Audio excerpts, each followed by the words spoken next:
Ridhom sidi u ħawdilhom kliemhom għax jien qed nara vjolenza u ġlied fil-belt. Kemm huwa differenti dan il-talb mit-talb illi sikwit nitolbu aħna, talb mans u jiddispjaċini ngħid ukoll kultant talb trivjali. Hawnhekk David jinsab ingaġġat fit-taqbida kontra l-ħażen. L-Alla jgħidlu ridhom sidi u ħawdilhom kliemhom għax jien qed nara vjolenza u ġlied fil-belt.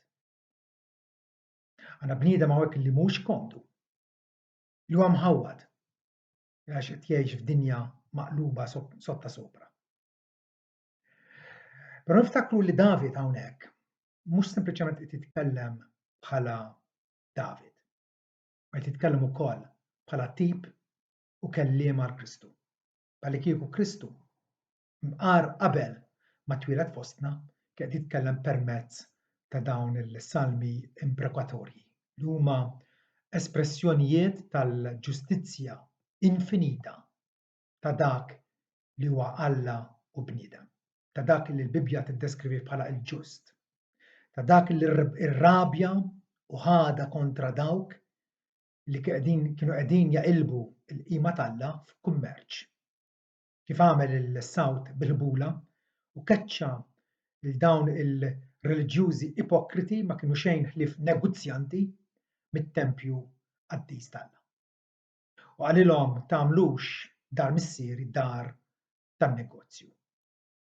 Għar tal-ħallelin. Din hija l-azzjoni ta' Ġesu il-korla tiegħu kontra id-deni u l-ħażen. Ma fl-istess ħin ukoll tal-kumpassjoni tiegħu għal dawk li huma kkalpestati.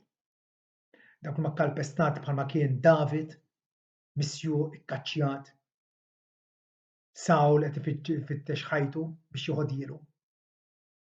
Ta' David il-maħqur, David illi idur li Alla u jsib il-faraġġ tiegħu fih. U jixtieq iva li eventwalment Alla fi żmien propizju, fi żmien maħtur tiegħu jeqret il-ħsiena. Dawn il-salmi imprekatorji allura jiżvelaw il-sentimenti ta' qalb David imma aktar minn hekk ta' qalb Ġesu nnifsu. Ġesu li huwa infurjat, li huwa mgħaddab minħabba d-dnub, minħabba kwalunkwe ribellioni kontra Alla.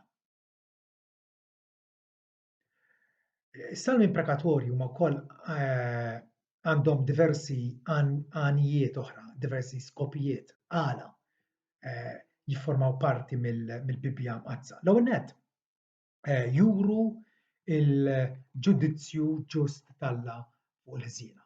Mhuwiex ġudizzju bla doċċ, mhuwiex ġudizzju kapriċċjuż, imma huwa ġudizzju rett.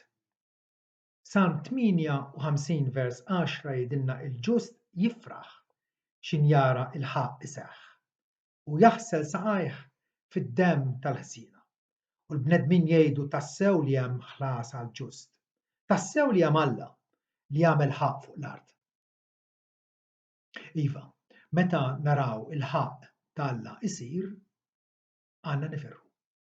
It-tieni għan ukoll fil-salmi imprekatorji huwa dan illi dawn juru jew jesibixxu l-awtorità ta' Alla fuq il-ħżiena. Il-ħżiena jaħsbu li jistgħu jagħmlu li jridu, dawn is-salmi juruna li Alla huwa fuqhom.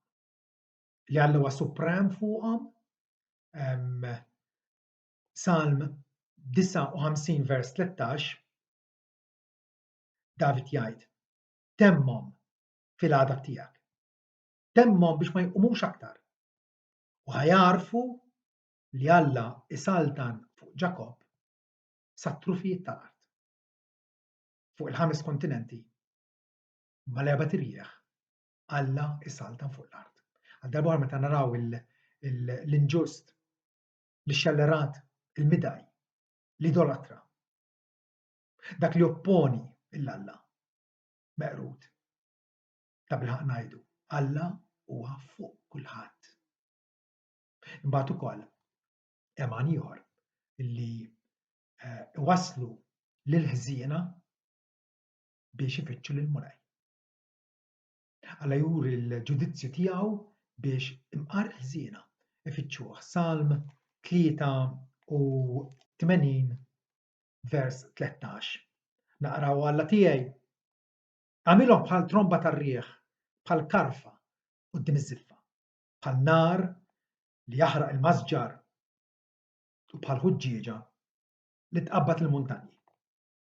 Hekk ippersegwithom fit-tempesta tiegħek u werwirhom bir-riefnu tiegħek. Iksilhom wiċċhom bil-għajb biex ifittxu ismek u mulej. Dan huwa lan biex ifittxu lill-ismek u mulej. Ħajjistħu u jinfixklu għal dejjem iva ħajaqgħu fil-għajb u jinqerdu. Biex il-bnedmin jarfu li int li ismek biss hu Jaħweh int waħdek l-ogħla fuq l-art kollha. Allura f'dawn il-talb ta' saħħtiet hemm il-għan, hemm l-iskop illi l-ħżiena ifittxu lill-mulej. Meta wieħed jisma' u jiddaħħal f'qalbu li Alla ta' bilħaq huwa vendikatur ta' kull ħażen. Kif ngħidu fil-kredu Ġesu ġej biex jagħmel ħaqq mill-ħajjin u mill-mejtin, biex jagħmel ġudizzju minn kulħadd.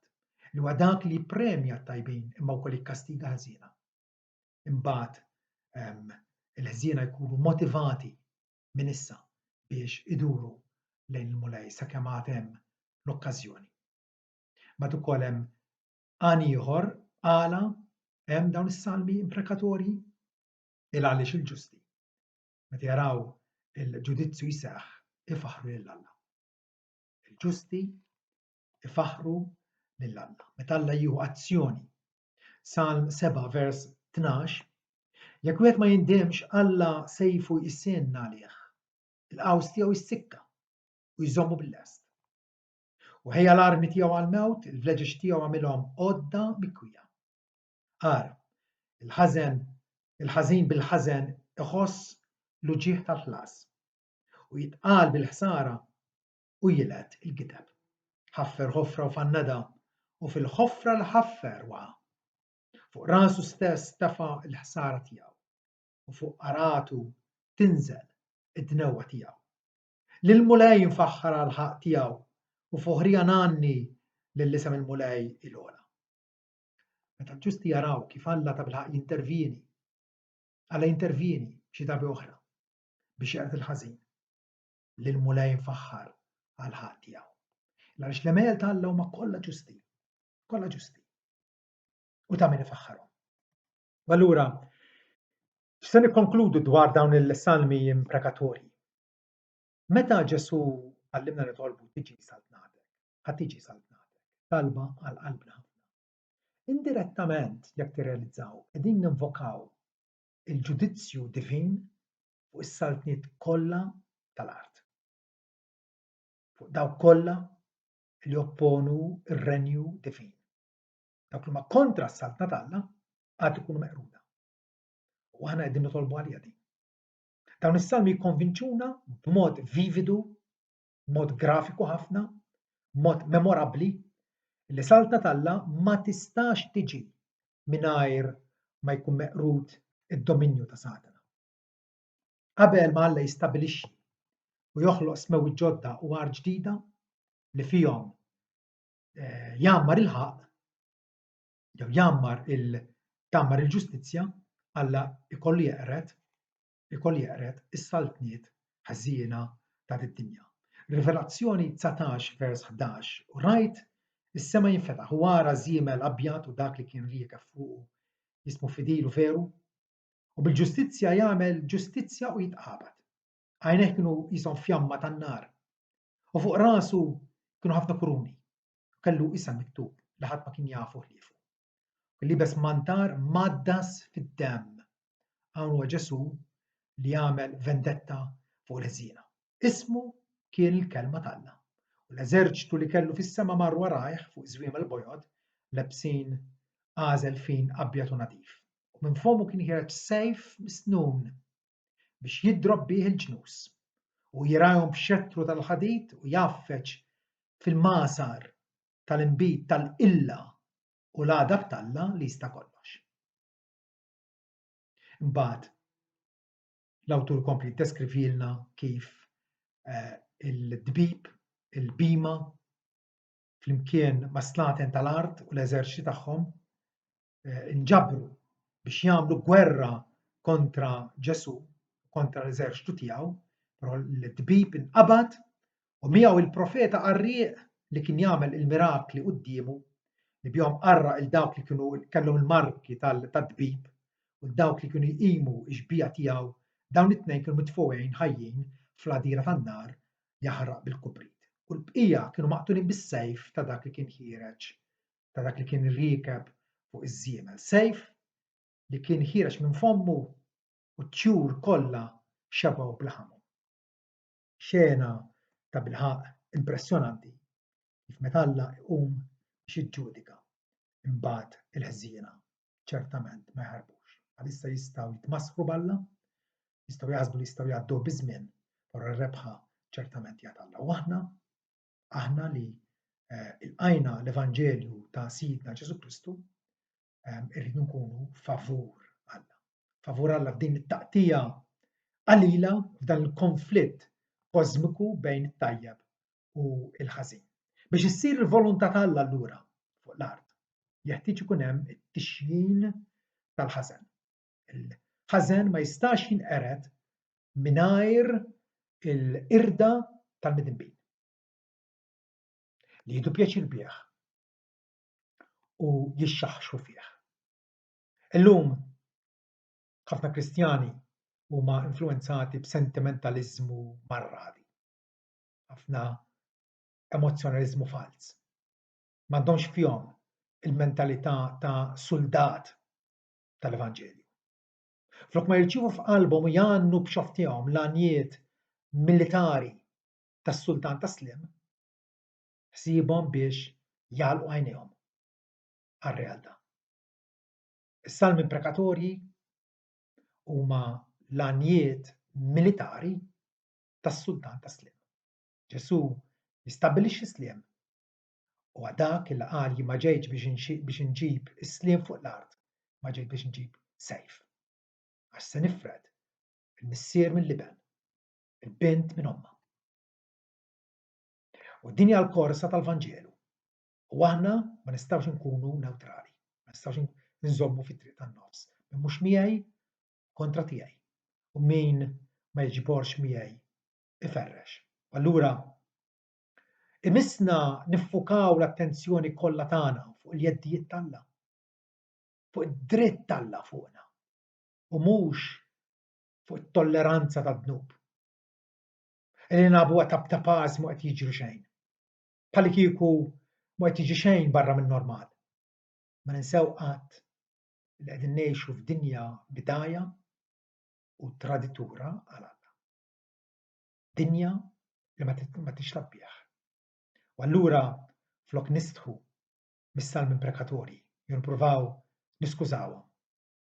Ejjew nużawhom, ejjew ma neżitawx milli nużawhom fil-qima pubblika tagħna lil Alla, fit-talb privat tagħna lil Alla, mhux b'sens ta' vendetta, imma x'irridu li l-glorja u l-quddusija u l-ġustizzja tal-Alla tidher.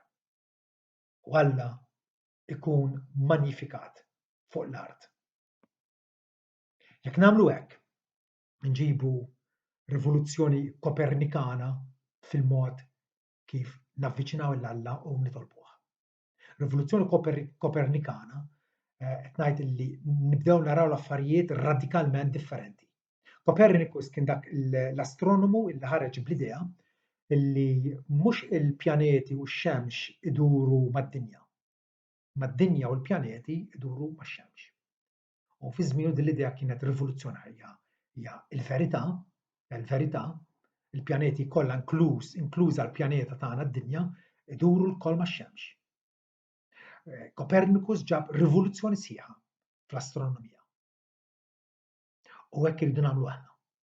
bl-għajnuna ta' dawn is-salmi kollha kemm huma, il-150 salm kollha kemm huma, il-kontenut kollu tagħhom jeħtieġ li nassorbuh fil-qalb tagħna, napprezzawh biex ta' bilħaq niġġieldu l-ġlieda tajba tal-fidi tagħna kontra l-ħażen, kontra kull ħażen, kull forma jew għamla ta' deni, mhux nifissaw fuq il-kumditajiet żgħar u t-trivjalitajiet personali tagħna, ma li nkunu fuq in-naħa tal-Mulej biex naraw il-rebħa tiegħu isseħħ anke minn issa għall glorja assoluta ta' Alla Trinità.